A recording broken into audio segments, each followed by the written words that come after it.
You are listening to Becoming You Again, the podcast that helps you move through divorce with strength, compassion, and deep trust with yourself. This is where you learn to reconnect to who you are through your brain, your body, and your intuition, and create a life that's even better than when you were married. I am your host, Karen Nelson, and you are listening to episode number 242. Welcome to Becoming You Again, the podcast where you learn to step into your power as a woman in this world, where you learn to reconnect to your wholeness, your integrity, and bring into alignment your brain, your body, and your intuition after divorce. This is the podcast where you learn to trust yourself again and move forward toward a life that you truly want.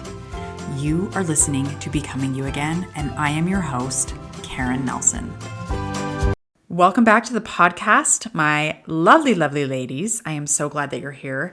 Today I'm going to be talking about helping you to release the past, move on from the past, let go of the past in some way. I want to first focus for just a minute on why the past can feel so heavy. Have you ever caught yourself thinking about times during your marriage or looking back on something and just thought I should have known better, or I should have left sooner, I should have asked for the divorce 10 years ago or 5 years ago, or if I would have just done that thing differently, or if I would have just not done that thing or not said that thing or spoke up, this could look so many different ways, right? But I want you to know that you are not alone. Those shoulds have a very sneaky way of keeping us tied to the past because it doesn't allow us to let go of things that have occurred. When we find ourselves in situations like that, where we are thinking about the past and those shoulds come up,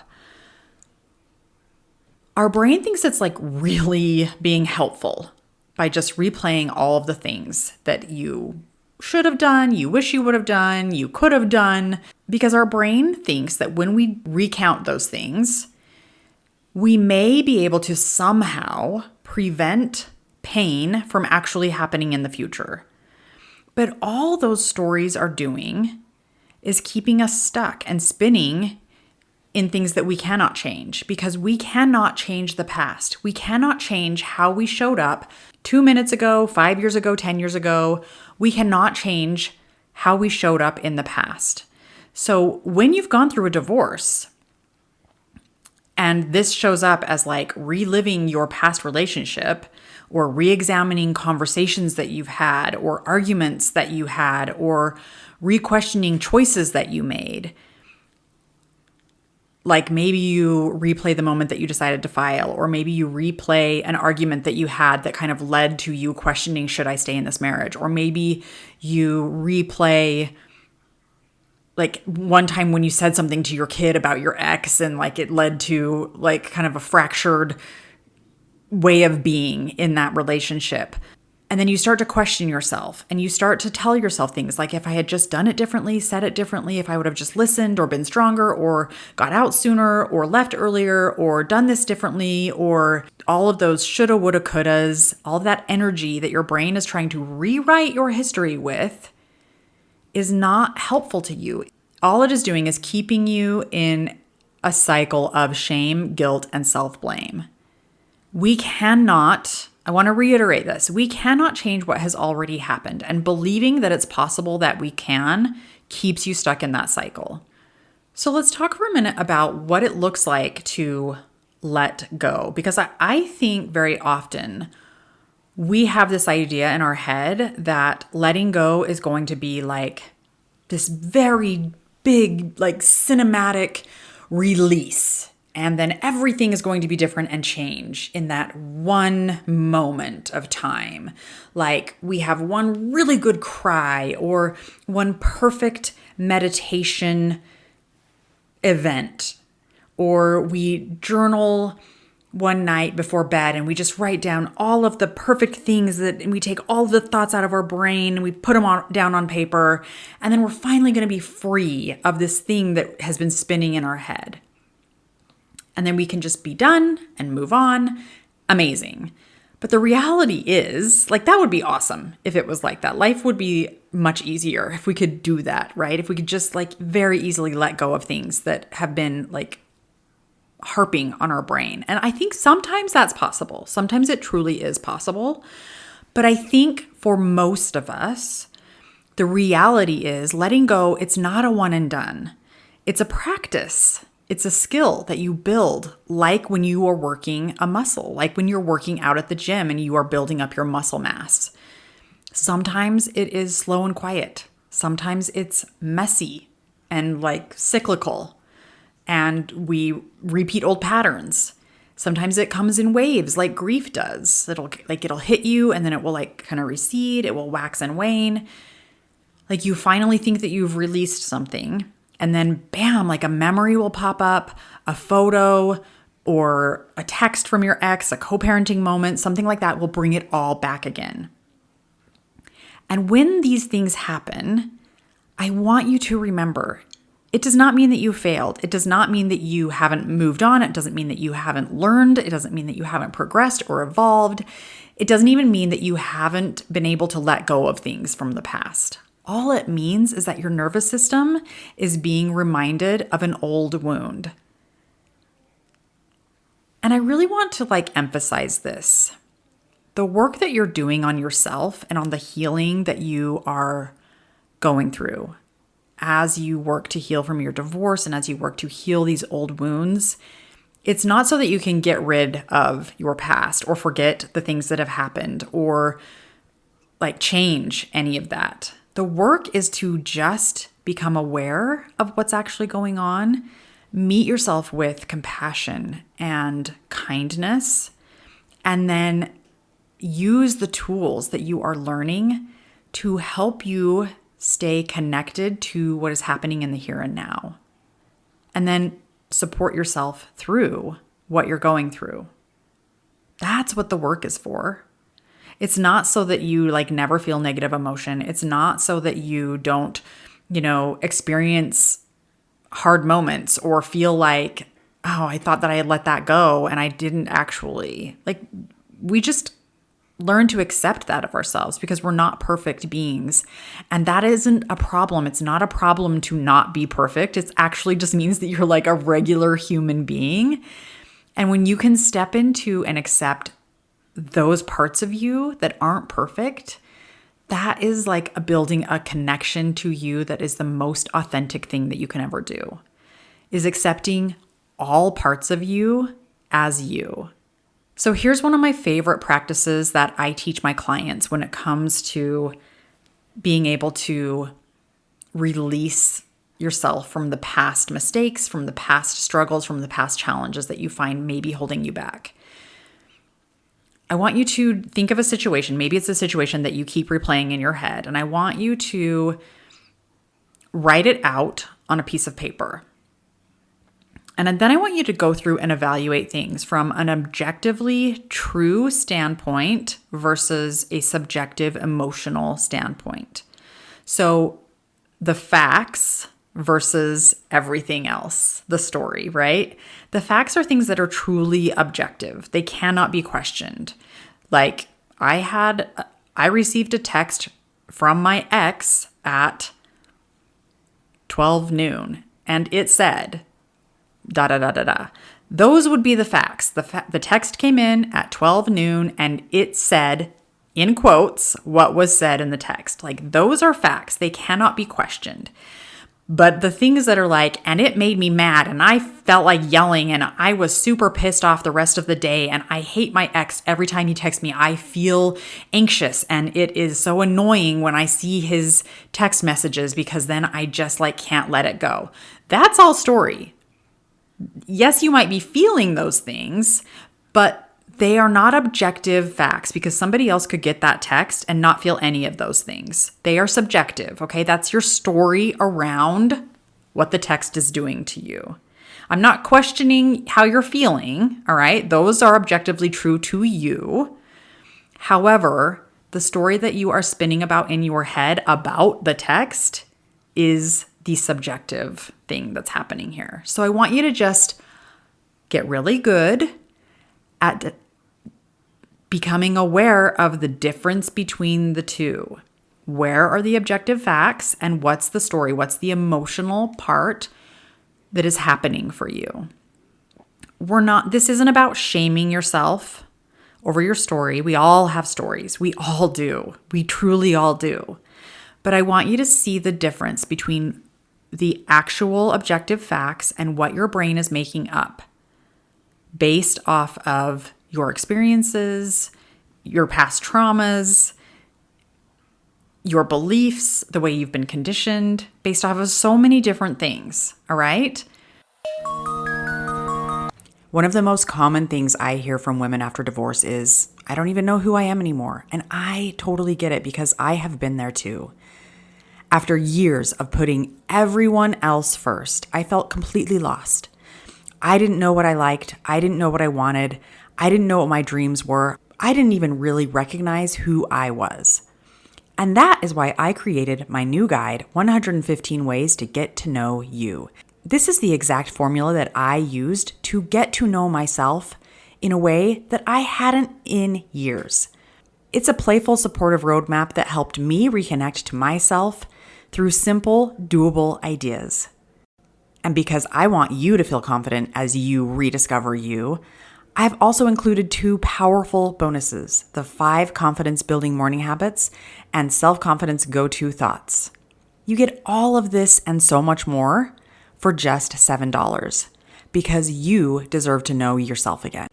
Let this guide be your first step. Click the link in the description for more info. And then I want you to just be compassionate and gentle as you start to untangle yourself from the story that your brain is spinning. The next thing I want you to do is I want you to notice if there are any shoulds that show up in your story that you wrote down. Or any thoughts of shoulds too, if these thoughts come to you, like, I should have stayed. I should have fought harder. I should have left sooner. He should have treated me better. He shouldn't talk to me that way. Like any of these shoulds, I want you to just recognize them. Because shoulds is what's keeping us stuck. And so we just want to start to recognize where these shoulds are keeping us stuck in the story that we aren't able to let go or move on from. Now, as you're going through this exercise of recognizing the difference between the facts and your story and then looking for any of the shoulds, you may start to feel emotions because typically when we have thoughts, emotions come with it, right? And so I want you to start noticing what's happening inside your body as you're doing this. And if it's possible, I want you to name the emotion that you're feeling. Now, I want you to remember, an emotion is a one-word descriptor, like grief, anger, sadness, shame, joy, peace, any of those things, okay? Try and name what you're feeling. And then I want you to get into your body and I want you to describe it to the best of your ability. Where do you feel it? Is it in your chest? Does it feel heavy? Is your heart beating faster? Is your throat tight? Do your cheeks feel hot? Do you feel like redness in your stomach? Does it feel black and heavy and full? Like, start to recognize where this emotion is showing up in your body and describe it. Describe it like you're trying to tell me that I need to draw it, but I don't know how to draw these things, so you have to describe it to me in physiologic terms, okay? Just noticing and allowing the emotion to exist within you without judging it, without needing to fix it, without needing it to go away, will automatically help you and your body process through it and release it from your system. You don't have to force it. You don't have to make it go away. You don't have to run away from it. You can just stop and allow it to be there, to be with you. Now, this can be very scary and very uncomfortable if you have never allowed yourself to feel what is happening in your body. So if this is too much to handle, if it becomes too intense, you're not doing anything wrong. Just take a break. Just literally stand up and walk away you don't have to sit in the intensity if you are not ready for that. It's totally okay. Your healing process is yours. And just because I'm like, you should feel your emotions, you should sit with them and process through them. If you're not ready to do that, like, I'm not the person that's like, no, you have to do this. Listen to yourself, listen to your body, and let your body be the guide. And then the last thing that I want you to do is I want you to start to practice some compassion and self-forgiveness if that feels right to you, but self-compassion for sure. Most of the time when we are stuck in the past, it is because of self-blame. We think things like, but if I forgive myself, I'm saying that what happened is okay. Or if I forgive the other person, then I'm saying what happened is okay. But forgiveness isn't about excusing your past self or their past self. It is about understanding, okay? So let's just take you as the example, and you want to forgive something like a past choice, right? Your past self made choices based on what you knew at that moment, based on your resources, your fears, your beliefs, your level of feeling safety, things that were happening in your nervous system.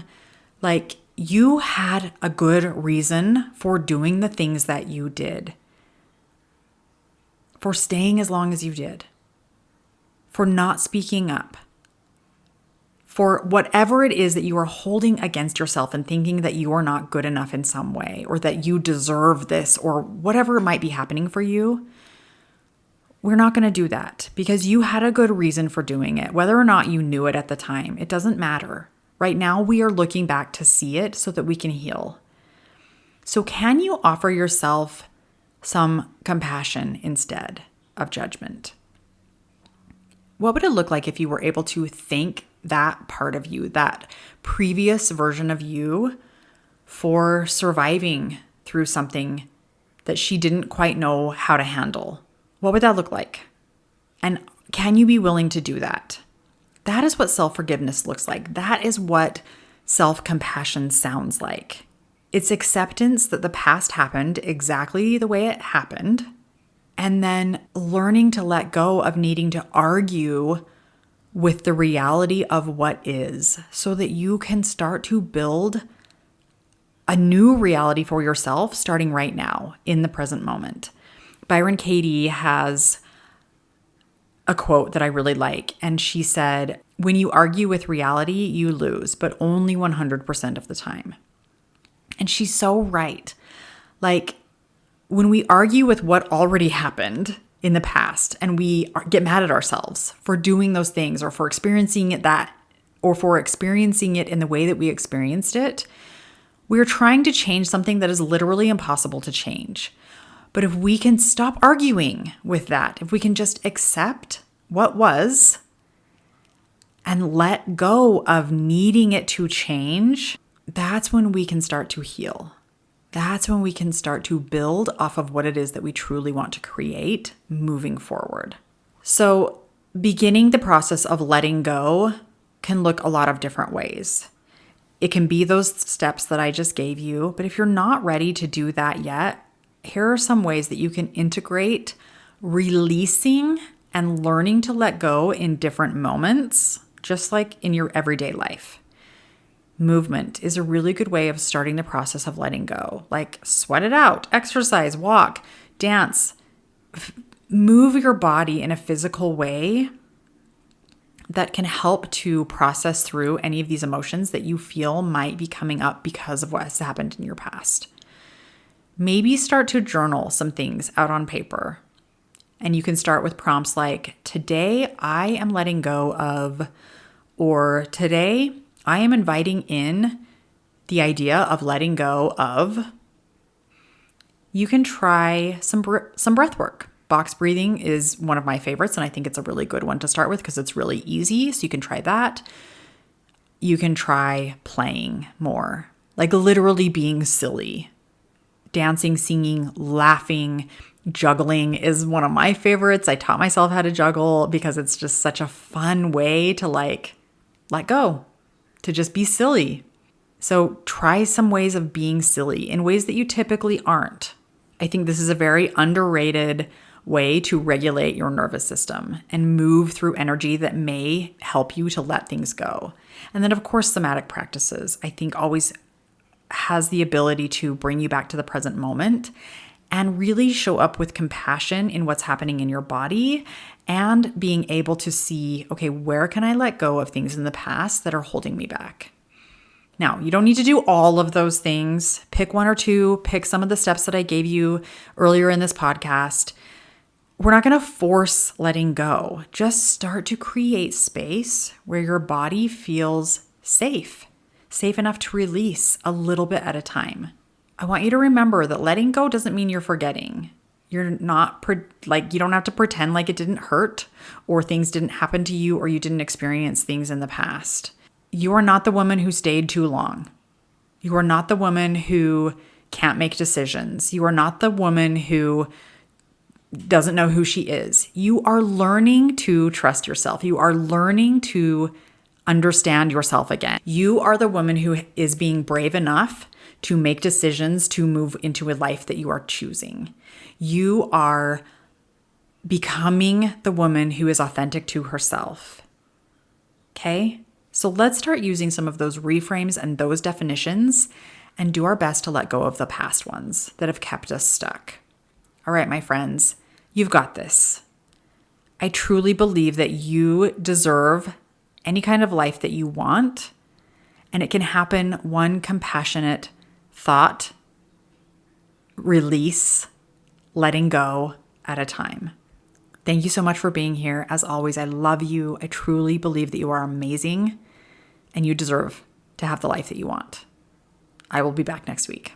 Hi friend, I'm so glad you're here and thanks for listening. I wanted to let you know that if you're wanting more, a way to make deeper, more lasting change, then working one-on-one with me as your coach may be exactly what you need. Together, we'll take everything you're learning in the podcast and implement it in your life with weekly coaching, real life practice, and practical guidance.